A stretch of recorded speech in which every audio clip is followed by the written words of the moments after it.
It was a quiet Tuesday night on a college campus in the middle of the fall semester. The air was crisp, the leaves swirling in the wind, and the campus had an eerie stillness to it as students prepared for midterms. In the dorms, everyone had their lights on, buried in textbooks, with the usual hum of chatter and laughter filling the halls. But for one student, everything was about to change. Rachel had just moved into her dorm a few weeks before. She was a freshman, still trying to find her way around, and had made a few new friends. But despite the new faces and a growing sense of comfort, she felt something strange in the building where she lived. It wasn't exactly fear, it was more of a feeling that something wasn't right. Late that night, after a long study session, Rachel decided to go to the bathroom down the hall. The building was old, really old, and the lights flickered sporadically, adding to the odd, haunted ambiance. She stepped out into the corridor and noticed it was unusually quiet. The usual buzz of voices and music was absent. As she walked down the hallway, she noticed a door at the far end of the corridor that she hadn't seen before. It was ajar, the light inside dim and flickering. Her curiosity got the best of her, and she decided to investigate. As she walked closer, she noticed something strange. The door was labeled with a room number that didn't exist on the floor plan. The hallway was a maze of old, creaky wood, but she was certain there hadn't been a room in this part of the building. She pushed the door open slowly, half expecting it to creak loudly and alert someone to her presence. But instead, there was nothing. No sound, no movement. The room was small and sparse, with old furniture piled in the corner, covered with dusty sheets. The air inside was thick with the smell of mildew and stale air, like no one had been in there for years. A single desk sat against the far wall, and on it was an old, open textbook. She walked closer, her heartbeat quickening. The pages were yellowed with age, and the writing was faint, almost unreadable. But it was the name written on the first page that stopped her cold. Samantha Harrow, 1998. Rachel felt an odd chill creep up her spine. She had heard rumors about the dorm, stories about students who went missing and strange occurrences, but she had chalked it up to urban legends. Yet here, in this forgotten corner of the building, was undeniable proof of something much darker. Her curiosity gave way to dread as she turned to leave, but something caught her eye. On the far wall, there was a mirror, cracked in several places. The glass was fogged up, as though something had been breathing on it recently. As she stepped closer to get a better look, her reflection shifted. It wasn't just her anymore. Standing behind her in the mirror, obscured in the dim light, was a figure, a girl in a tattered dress, her hair hanging in front of her face, her eyes black as night. Rachel's blood ran cold, and for a split second she thought she saw the girl's lips move. But no sound came out. The girl's gaze seemed to lock onto Rachel, and in a rush of panic, she slammed the door shut and bolted down the hallway, her heart pounding in her chest. She didn't stop running until she reached her room, her breathing ragged and erratic. That night, sleep didn't come easy. She kept seeing that face in her mind, the girl in the mirror. She kept wondering if she'd imagined it or if it was some trick of the light, but the unease gnawed at her, a feeling that she couldn't shake. The next day, Rachel found herself walking past the same door again. This time, it was closed, locked. The hallway was as quiet as ever, and she wondered if she dreamed the entire encounter. But when she got back to her dorm that evening, she found something waiting for her. A small note slipped under her door, scrawled in dark ink. "Leave before it's too late. Samantha never left." Rachel didn't sleep for the rest of that week. She heard strange noises in the walls, whispering voices that seemed to follow her no matter where she went. And every night, she felt eyes watching her as she tried to study. As the days passed, she started seeing the girl again. Just a glimpse here, a flicker of movement there. Always in the corner of her eye, always watching. One evening, during an unusually violent thunderstorm, she heard a loud banging at her door. Her heart skipped a beat as she rushed to open it, but when she did, no one was there. The hallway was completely empty, but there was something on the floor, a small, tattered notebook. Hesitantly, she picked it up and opened it. Inside, she found pages filled with scribbles, all different versions of the name Samantha Harrow. On the very last page, it simply read, "Find me." Terrified, Rachel decided to leave. She packed her things, determined to escape whatever curse haunted the building. But as she was about to leave, she glanced one last time at the dorm's main entrance. A shadow passed in front of the glass doors, too tall to be a student, too distorted to be anything human. She turned away and never looked back. But her friends would later tell her about the strange occurrences that followed, how they'd hear a soft, crying voice in the hallway late at night, and how some students swore they saw a girl in a tattered dress standing just beyond the door to the old, forgotten room. And Rachel, she never stepped foot on that campus again, but sometimes she could still hear the whispers in her head, Samantha's voice beckoning her to return. Story number 2. It was midterms week, and the campus library was as crowded as ever. Students were hunched over their textbooks, frantically scribbling notes in a race against time. One of those students, Max, had been studying all day, trying to cram for an exam he wasn't prepared for. But as the hours passed, his focus began to fade, his eyelids heavy with exhaustion. He glanced at the clock. It was nearly 2 a.m. He was the last person left in the library, the lights flickering faintly, casting long shadows across the rows of bookshelves. Max stood up to stretch, trying to shake off the fatigue. As he did, he noticed something strange, a figure at the far end of the library, sitting at a desk, hunched over a book. He squinted, but the figure didn't seem to move, even as he walked closer. It was a woman, dressed in dark, old-fashioned clothes, her back to him, her long dark hair spilling down to her shoulders. There was something about her that felt off. He was about to say something when he stopped himself. The hair on the back of his neck prickled. Something didn't sit right. The woman's presence was unnervingly still, too still. The deeper he looked, the more unsettling she became. Her face was hidden by a veil of hair, and she didn't seem to notice Max approaching. Max wasn't sure why, but he suddenly felt compelled to walk away. As he turned to leave, the lights flickered again, this time much longer. When they came back on, the woman was gone. The desk she had been sitting at was now completely empty. Max froze, his breath catching in his throat. He could have sworn she hadn't moved. He hadn't heard a sound, no footsteps, nothing. He bolted from the library, his heart racing. He told himself it was just exhaustion playing tricks on him. But the next day, he couldn't shake the feeling that something wasn't right. He couldn't stop thinking about the woman. Days passed, and he tried to put it out of his mind. But one evening, as he sat at his desk in the library working on an assignment, the unease returned. The air felt thick, heavy, like it was pressing in from all sides. Max glanced up from his work, and there at the far end of the library was the woman again. She sat at the same desk, the same position, her back to him.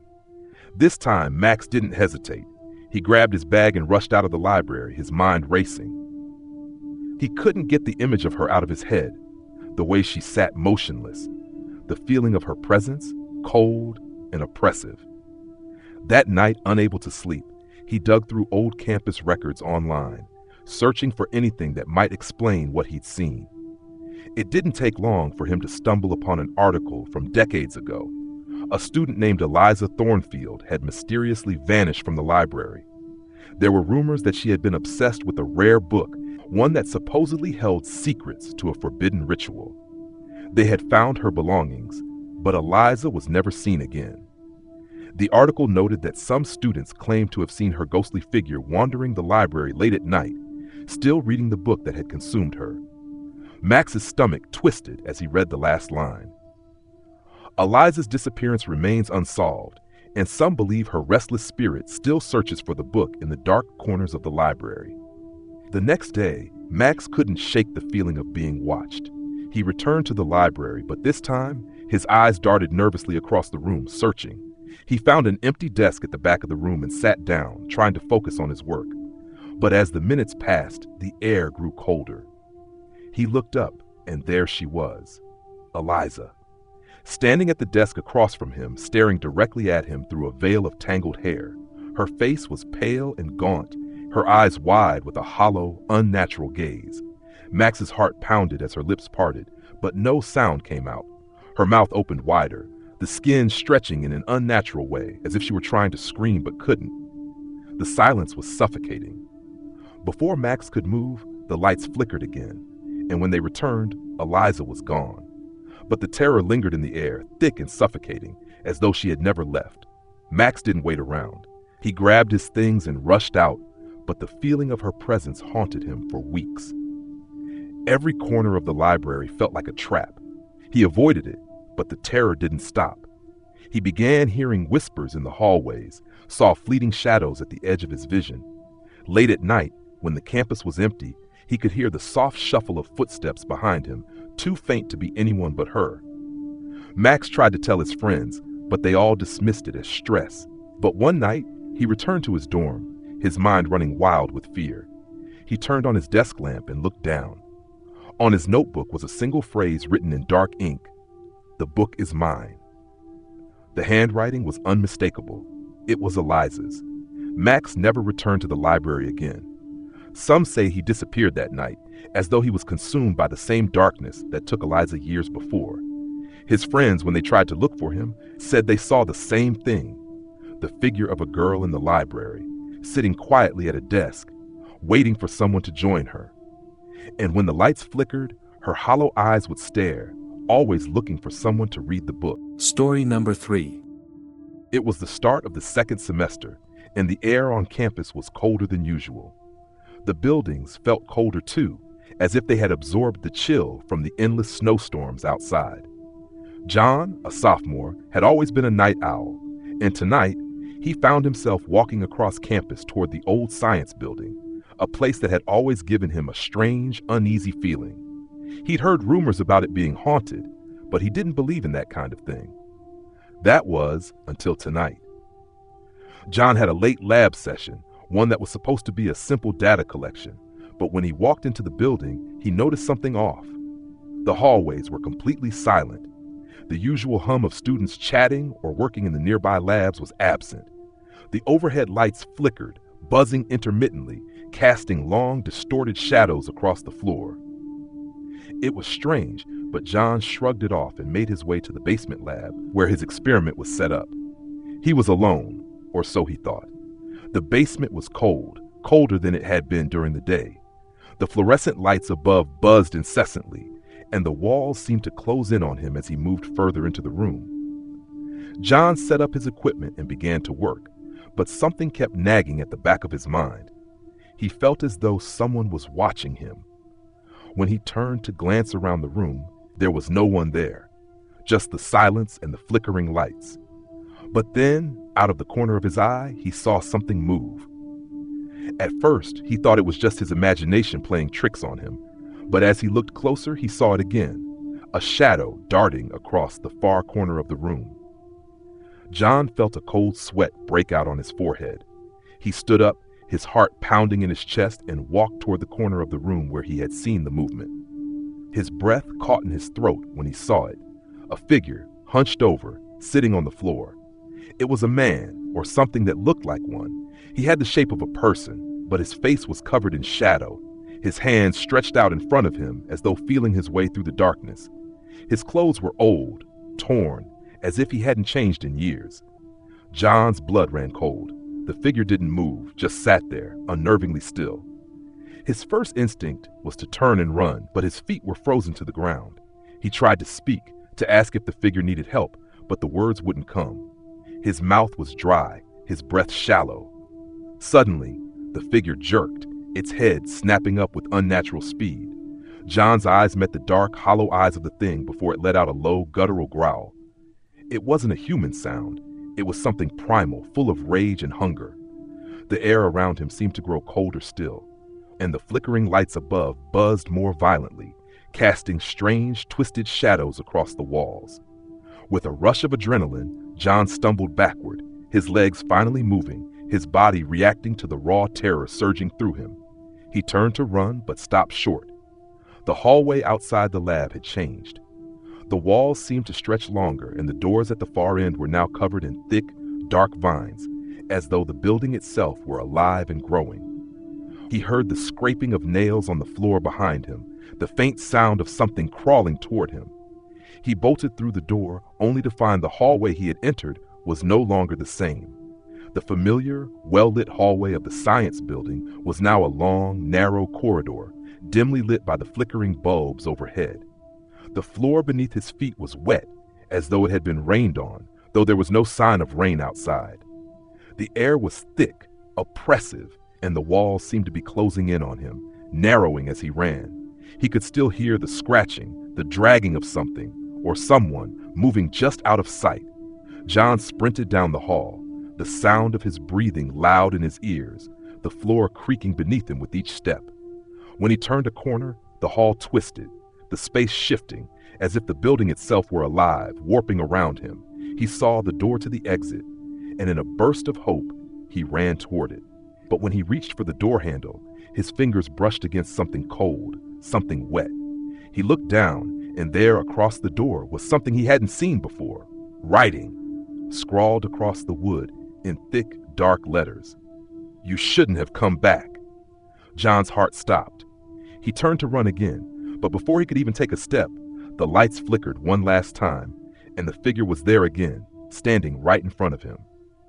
Its face was still hidden in shadow, but now there was a twisted smile etched across the darkness, a grin that seemed far too wide for any human face.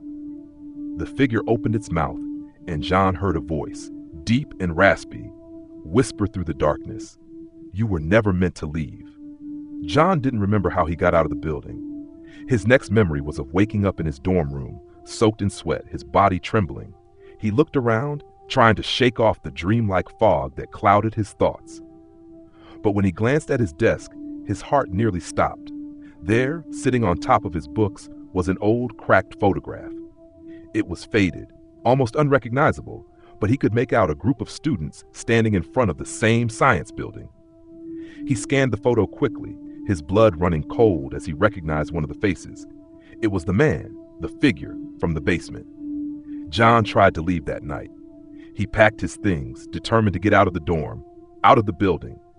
But when he stepped outside, the campus was eerily quiet. The wind had died down, and the moon was hidden behind a thick layer of clouds. He felt the ground shift beneath him, the air grow cold once more, and in the distance, faint but unmistakable, he heard it, the scraping sound of something crawling toward him. Max's story wasn't the first, and it wouldn't be the last. The building was cursed. And as long as students kept walking through its halls, it would continue to claim those brave enough to venture too far into its depth. Story number 4. It was a typical Friday night at Ridgewood College, a small university nestled in the middle of nowhere. The campus was quiet, students scattered in their dorms, either partying or cramming for exams. But for Lucy, it was just another long evening in the library.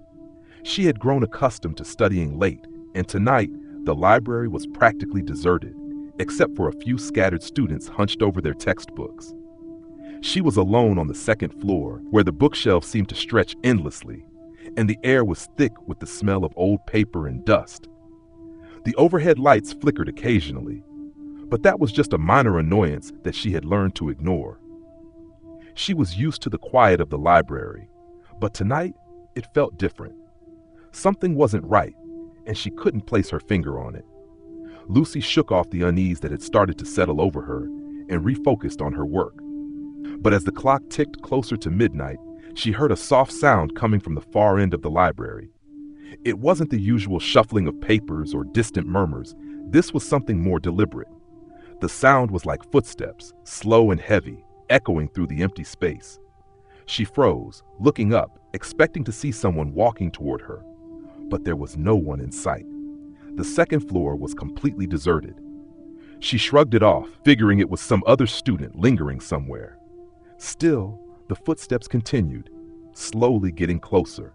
Lucy's eyes darted toward the staircase at the far end of the room, and for a moment, she thought she saw a shadow moving just beyond the edge of the light. Her heart began to race, but she told herself it was nothing. Maybe it was just the building settling. But then the footsteps stopped. There was a moment of eerie silence before the hairs on the back of her neck stood on end. The air seemed to grow colder, the temperature dropping rapidly, as though a sudden gust of wind had swept through the room. Lucy felt her stomach twist. Something was wrong. She grabbed her bag, deciding it was time to leave. But as she stood, a voice, low and raspy, whispered from behind her. It was barely audible, just a faint breath, but it was unmistakable. "Leave now!" Lucy's blood ran cold. Her pulse thundered in her ears as she spun around, her eyes scanning the room. There was no one there, nothing but the rows of books in the dark corners of the library. She started to walk quickly toward the stairs, but the footsteps began again, this time behind her. The sound was unmistakable, close, too close. Panic surged through her as she turned toward the stairs and saw something, a figure. At first, it was just a silhouette, too dark to make out any details, but as it stepped closer, Lucy's breath hitched. The figure was tall, almost unnaturally so. Its outline was gaunt, its limbs elongated, and it moved with a jerky, unnatural gait. The face was hidden in shadow, but Lucy could see something gleaming in the darkness, pale, almost dead eyes staring back at her. She backed up, her heart pounding so hard it felt like it might explode. The figure took another step, then another. It was moving toward her with a slow, deliberate pace. The sound of its footsteps echoed through the empty library, growing louder, faster. "Leave now!" The voice rasped again, louder this time. In a blind panic, Lucy ran, her footsteps pounding in the hall as she rushed down the stairs. She was almost at the front door when the lights above her flickered one last time and went completely dark. The library plunged into pitch blackness, and the temperature dropped even further. Her breath came in shallow gasps as she fumbled for the door handle, but it wouldn't budge. She pulled and pulled, but it was locked. She spun around, desperately searching for another way out, but the library was completely silent now. The footsteps had stopped, and the chilling presence seemed to have vanished. And then the voice returned. "You shouldn't have stayed." Suddenly, the lights flickered back on, and when Lucy looked around, the figure was standing in front of her, only a few feet away. Its face was now visible, and it wasn't human. Its skin was gray and decayed, the eyes hollow and black as coal. Its mouth stretched into a grotesque grin, revealing jagged teeth, yellowed and broken. Lucy screamed, a gut-wrenching sound that echoed off the walls of the library. With a burst of strength, she wrenched the door open and bolted into the night, not daring to look back. She ran all the way to her dorm, her legs burning, her heart still racing. The next day, Lucy returned to the library, determined to find out what had happened. But when she got there, everything seemed normal, too normal. The lights were on, students sat at the desks, and the air was warm and inviting. But as she walked past the shelves on the second floor, she noticed something strange. The books in that corner were arranged differently. They looked as if they had been disturbed, some of them stacked unnaturally. Her curiosity got the better of her, and she reached up to pull a book from the shelf. As soon as she touched it, she felt a jolt of cold energy shoot through her hand, and the air grew thick, almost suffocating. The book fell open to a page she hadn't seen before, a page covered in strange symbols and faded, blood-red writing. The library is never empty. It waits for you. Lucy dropped the book in terror, her mind racing. She turned to leave, but as she stepped toward the stairs, she saw the figure again. This time, it was no longer in the shadows. It was right in front of her, standing tall with that same twisted grin. It was waiting for her. And as she turned to flee, the air was filled with the sound of footsteps, slow, deliberate, following her down the stairs into the dark hallways of the library that would never let her go. Story number 5. It was the last week of the semester, and Jessica was determined to finish her final project before the holidays. The campus had quieted down as most of the students had left for winter break, leaving the dorms and classrooms eerily empty. But Jessica wasn't going anywhere. She'd always been a night owl, and tonight, she was determined to finish her work without distractions. Her favorite spot was the old, abandoned building near the back of campus. It was a relic from the early 1900s, a stone structure that had once been a faculty office but had been shut down years ago due to safety concerns. It was spooky, sure, but it offered the kind of solitude she needed to focus. She had been in the building before, and it always gave her a strange, electric feeling. The flickering lights, the creaky floors, the odd drafts of cold air that seemed to come from nowhere. But tonight, something was different. Jessica set up her laptop in one of the old classrooms, the only one with a working outlet.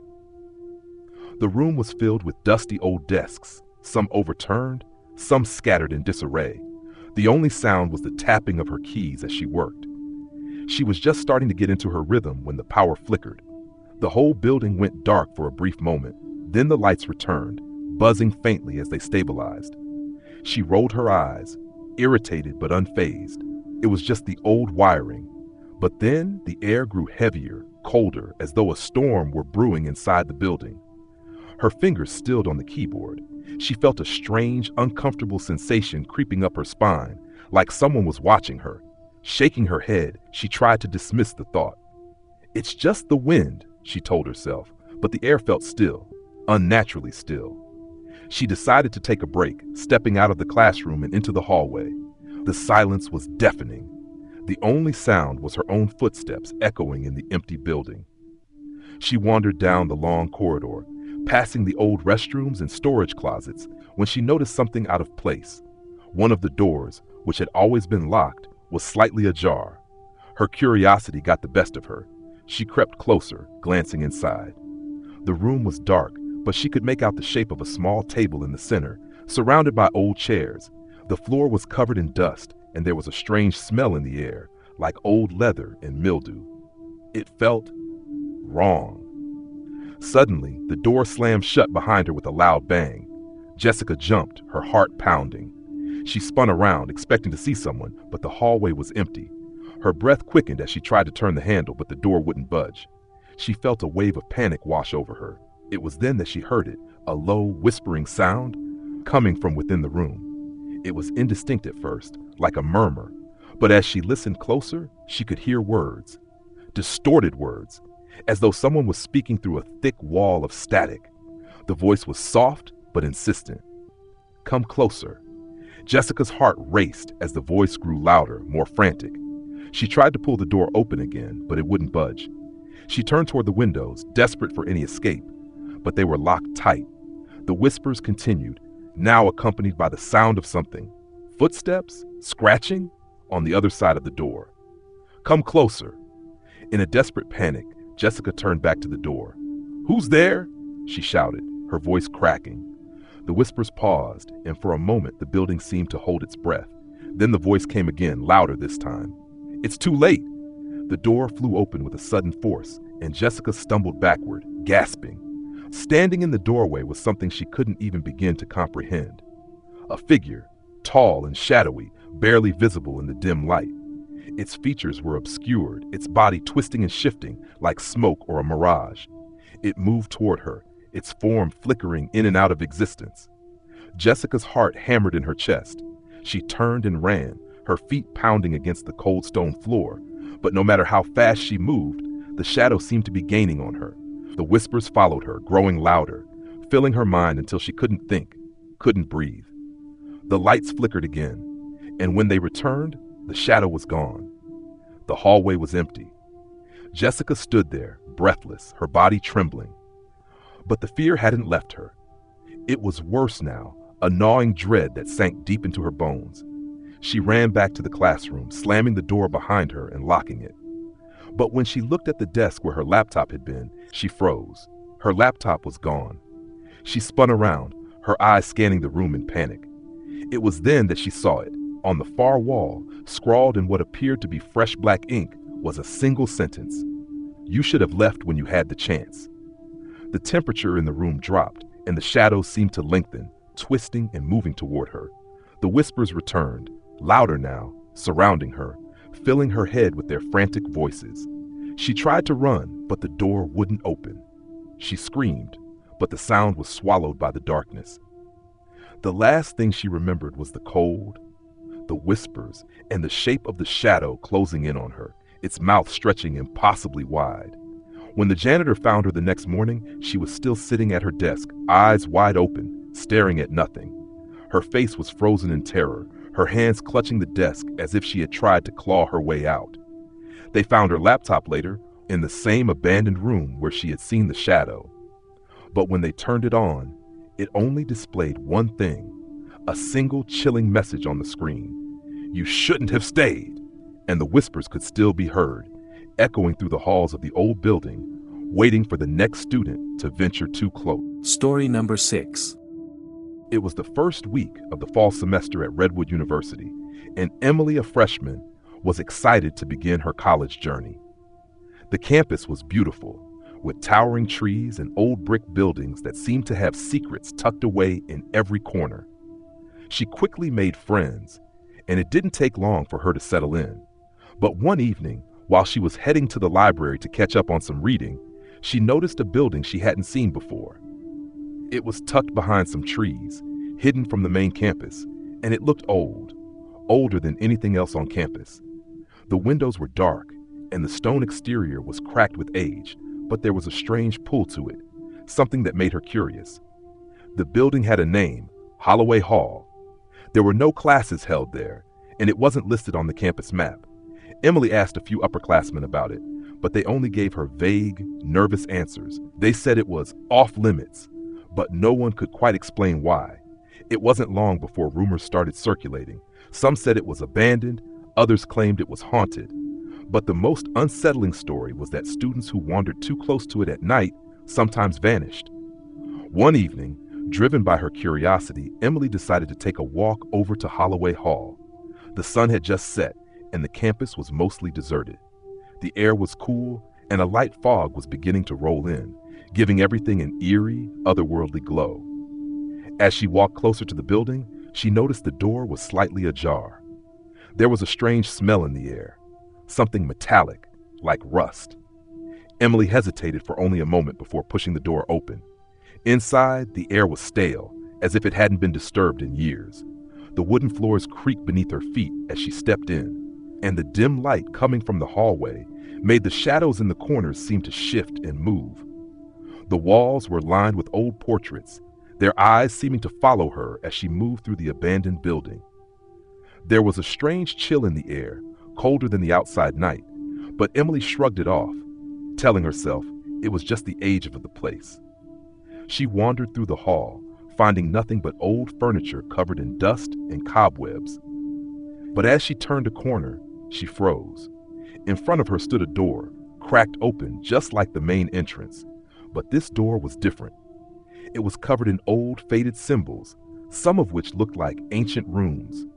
Emily's heart started pounding, but her curiosity got the better of her. She reached for the handle and pushed the door open. Beyond it was a staircase leading down into the darkness. Emily hesitated again, a nagging feeling in her gut, but then she heard something, soft footsteps echoing from below. She couldn't see anyone, but the sound was undeniable. Someone or something was down there. The decision to leave was on the tip of her tongue, but something compelled her to descend. The steps were old and worn, groaning with each footstep, as though the building itself was alive, reacting to her presence. The further she descended, the colder the air grew, and the heavier the silence became. Finally, she reached the bottom, and she found herself in a large, windowless room. The only light came from an old, flickering bulb hanging from the ceiling. The room was filled with old books and strange artifacts, piled high on tables and stacked in corners. But the most unsettling part was the center of the room. There in the middle was a large, blackened stone altar. Around it, dozens of candles had been burned down to stubs, their wax dripping across the floor. Suddenly, the air seemed to vibrate, and Emily felt a pressure on her chest. She looked around, her heart racing, but there was no one else. Yet, the feeling of being watched grew stronger, and then the footsteps. This time, they were closer. Her breath caught in her throat. There was no time to think. She turned to flee up the stairs, but as she reached the top, the door slammed shut behind her, trapping her inside. Panic surged through her, and she tried to force the door open, but it wouldn't budge. A voice, low and raspy, whispered from the darkness behind her. "You shouldn't have come here." Emily spun around, but there was no one there, just the darkness. The voice came again, louder this time. "Leave now." But it was too late. As Emily backed away from the door, the shadows in the corners of the room seemed to stretch toward her, coiling and writhing like living things. She felt a cold hand brush against her cheek, and she spun around, but there was no one there. The walls began to close in on her, the air thick and oppressive. She heard whispers, dozens of them, coming from all directions. The footsteps were louder now, growing faster, as though something was chasing her. She turned back to the door and tried again to force it open, but it was useless. She felt a sharp pain in her chest, and suddenly a cold, skeletal hand reached through the crack in the door and grabbed her wrist, pulling her back into the darkness.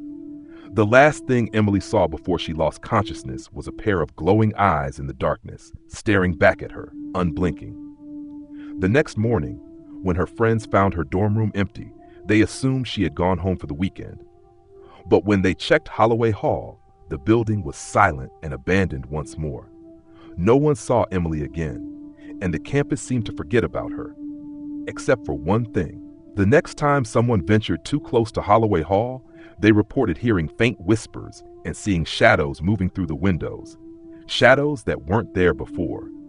And if you listened closely enough, you could hear the sound of footsteps, just like Emily had.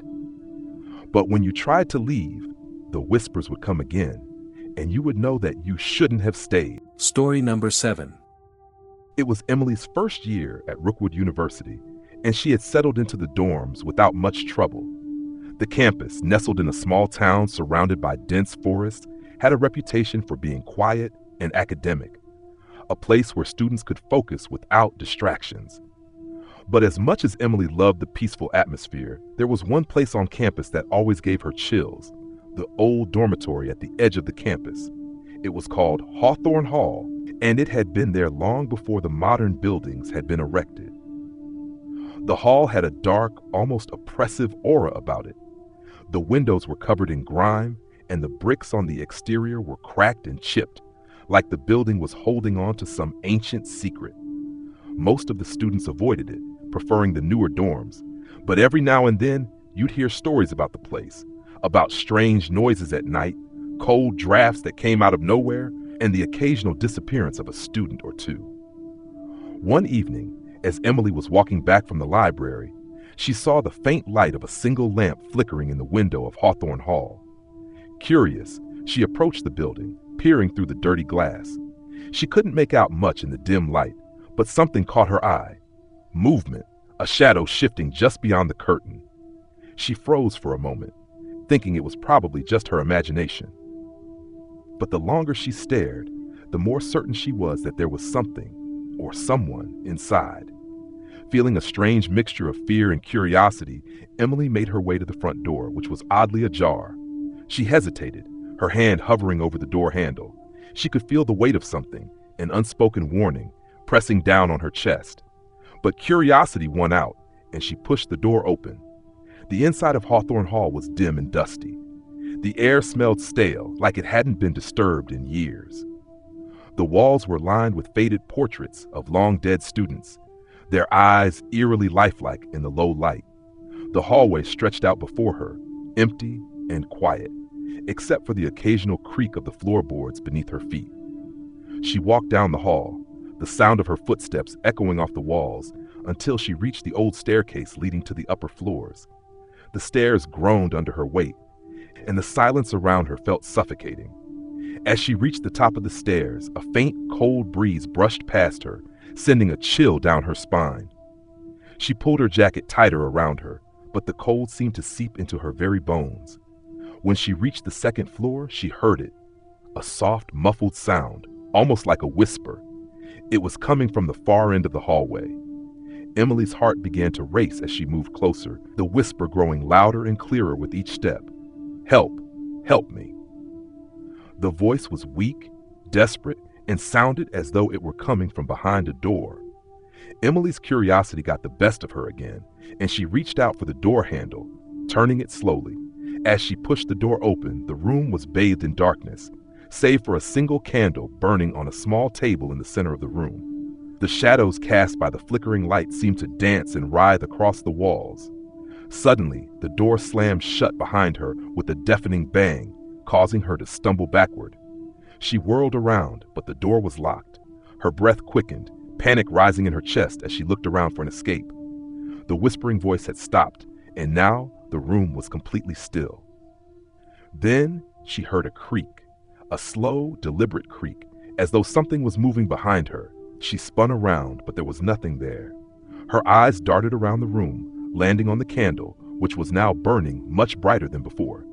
The flame flickered violently, casting long, twisting shadows across the floor. A figure began to emerge from the shadows, tall and thin, its outline indistinct like smoke or fog. The figure moved slowly toward her, and Emily could feel her heart pounding in her chest, each beat growing louder, more frantic. The figure's face was obscured by a black hood, but she could feel its eyes on her, cold and empty, like they were peering straight into her soul. "You shouldn't be here," the figure rasped, its voice low and gravelly. Emily took a step back, her mind racing, but her feet felt frozen to the floor. The figure reached out, its hands skeletal and unnaturally long, its fingers curled like claws. It stopped just inches from her face, its breath cold and foul, as though it hadn't breathed in years. "You should never have come to Hawthorne Hall," it whispered again, its voice now louder, echoing in her mind. Terrified, Emily tried to scream, but no sound came out.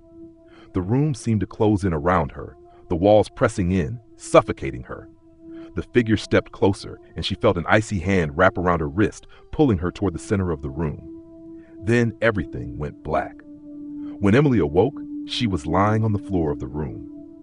The candle had burned out, leaving the room in complete darkness. She could hear nothing but the pounding of her own heart in her ears. She scrambled to her feet, but when she tried the door again, it opened easily, as though nothing had ever happened. The hallway outside was quiet, empty. There was no sign of the figure, no trace of the eerie presence she had felt. But as Emily made her way back down the stairs, she saw something that made her blood run cold. On the floor, just outside the door to the room, was a small piece of paper, yellowed with age. She bent down to pick it up, her hands trembling. Written in faded ink were the words, "Leave, before it's too late." From that night on, Emily never spoke of what happened in Hawthorne Hall, but she couldn't shake the feeling that something was always watching her.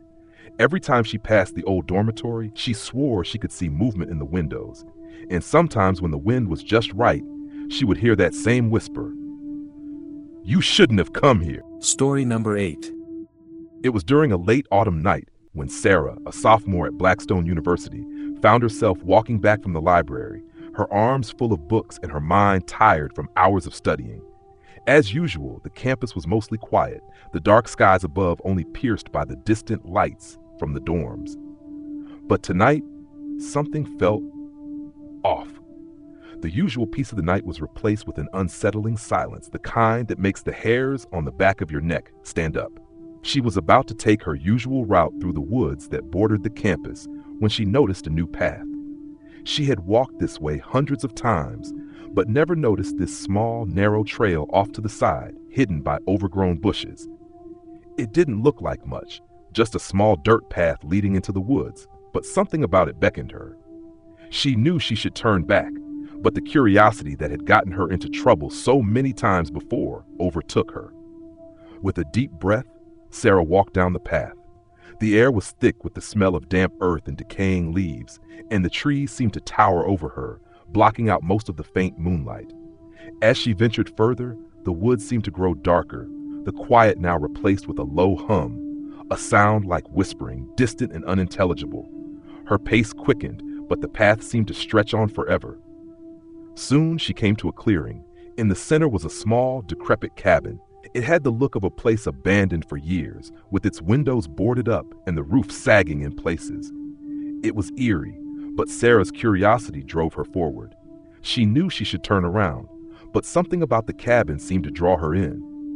A part of her thought she should leave, but the rest of her was too intrigued. As she walked closer, the whispers grew louder. Now it sounded like a soft chant, like voices speaking in unison, but she couldn't understand the words. The front door of the cabin was slightly ajar, just enough for her to slip inside. The air felt thick and cold as she stepped over the threshold, and a chill ran down her spine. The inside of the cabin was a far cry from the outside. The air was musty, filled with the scent of old wood and mildew. The room was dimly lit by a flickering candle on a table in the center, surrounded by strange symbols drawn in chalk on the floor. The walls were lined with old, tattered books, and in the corner was a large mirror, cracked, dusty, but still reflecting what seemed to be Sarah's figure, except it wasn't quite her. In the reflection, Sarah's face was pale, her eyes wide and staring back at her, but there was something wrong. Her reflection moved on its own, tilting its head slightly, as though watching her. The real Sarah froze, her heart racing, as she stared at the mirror. The reflection of herself began to smile slowly, an unsettling grin that stretched wider than it should have. Sarah stepped back, stumbling, but the reflection's smile grew larger, more malicious. That's when the whispering voices grew louder, now overlapping in a maddening chorus. She spun around to leave, but as she turned toward the door, it slammed shut with a deafening bang, and the temperature in the room dropped drastically. The door wouldn't budge, and no matter how hard she pushed, it remained locked. Panicking, she turned back to the mirror. The figure in the reflection was no longer just standing there. It had stepped out of the frame, its form now fully formed and standing just behind her. The thing that resembled her had eyes that were completely black, voids of emptiness that sucked in all the light. It reached out a long, bony hand, placing it on her shoulder. The touch was cold, like ice, and Sarah froze. "You shouldn't have come here," the reflection whispered, its voice a low, guttural rasp that sent waves of fear down her spine. Before she could react, the figure grabbed her, its cold fingers digging into her skin. The room seemed to warp and distort, the walls bending and contorting around her. In a panic, she tried to pull away, but her reflection, no, the thing that was wearing her face, pulled her closer, its smile never faltering. In that moment, she realized what she had walked into. The cabin wasn't just abandoned. It was a trap, an old ritual site for something ancient, something that fed off the curiosity of the living. The whispers were not just the wind or the trees. They were the voices of others who had come before her, others who had stepped into the cabin, only to become part of the curse. With every ounce of strength, Sarah fought back, managing to break free from the reflection's grip. She rushed toward the door again, slamming her shoulder into it. This time, it gave way, and she tumbled out into the woods, gasping for air, her heart pounding in her chest. The whispers followed her, growing fainter as she ran. She didn't stop until she was back on the main path, out of the woods, and back on the well-lit campus.